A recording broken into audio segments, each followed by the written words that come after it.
ابو الحسن ابن الہیثم، جنہیں مغرب میں الہزن کے نام سے بھی جانا جاتا ہے، اسلامی سنہری دور کے ایک عظیم سائنسدان، ریاضی دان، ماہر فلکیات اور فلسفی تھے۔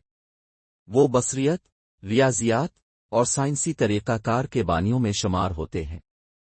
ان کی تحقیق نے نہ صرف اسلامی دنیا بلکہ یورپ پر بھی گہرا اثر ڈالا۔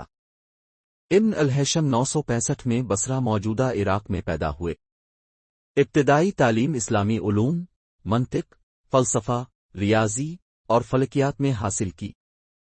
ان کی ذہانت اور سائنسی فکر نے جلد ہی انہیں مختلف علوم میں ماہر بنا دیا۔ ان کی مشہور کتاب المناظر نے روشنی اور نظر کے بارے میں نظریات کو بدل کر رکھ دیا۔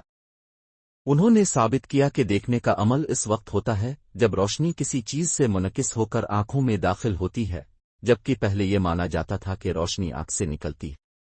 ریفریکشن اور ریفلیکشن پر ان کے تجربات جدید کیمرہ اور دوربینوں کی ایجاد کی بنیاد بنے۔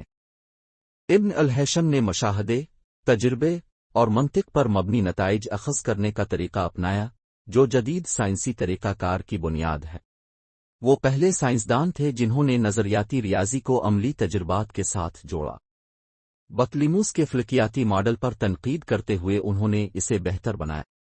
سیاروں کی حرکت پر ان کے نظریات جدید فلکیات کی بنیاد بنے۔ انہوں نے زمین کے گرد گھومنے والے فلکیاتی ماڈلز کے بجائے سورج کے گرد گردش کی بنیاد رکھی، جو بعد میں ہیلیوسینٹرک نظریے کی طرف لے گئے۔ جیومیٹری اور نمبر تھیوری میں ان کی اہم خدمات ہیں۔ مخروطی اشکال اور ان کے رقبے کی پیمائش پر تحقیق کی۔ ریاضی میں الجبرا اور جیومیٹری کو جوڑنے کی بنیاد رکھی۔ پانی کے بہاؤ کو قابو کرنے کے لیے انہوں نے نہایت جدید مشینری کے منصوبے بنائے، جن میں دریائے نیل پر بند تعمیر کرنے کے منصوبے بھی شامل تھے۔ وہ پہلی بار پانی کی گھڑیوں اور میکینیکل آلات کے تجربات میں شامل ہوئے۔ ابن الہیثم حقیقت پسندانہ فلسفی تھے، جنہوں نے کسی بھی بات کو منطق اور دلیل کے بغیر قبول نہیں کیا۔ انہوں نے کہا کہ اس سچائی کی تلاش میرے لیے سب سے بڑی مذہبی عبادت ہے۔ ابن الہیثم نے اپنی زندگی کے آخری سال مصر کے شہر قاہرہ میں گزارے، جہاں انہیں فاطمی خلافت کی سرپرستی حاصل رہی۔ وہ 1040 میں وفات پا گئے، لیکن ان کے علوم اور خیالات نے صدیوں تک سائنس اور فلسفے کو متاثر کیا۔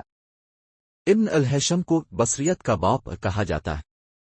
ان کی کتابیں قرون وسطی میں لاطینی اور دیگر زبانوں میں ترجمہ ہوئیں اور یورپی سائنسدانوں جیسے راجر بیکن اور کیپلر پر گہرا اثر ڈالے۔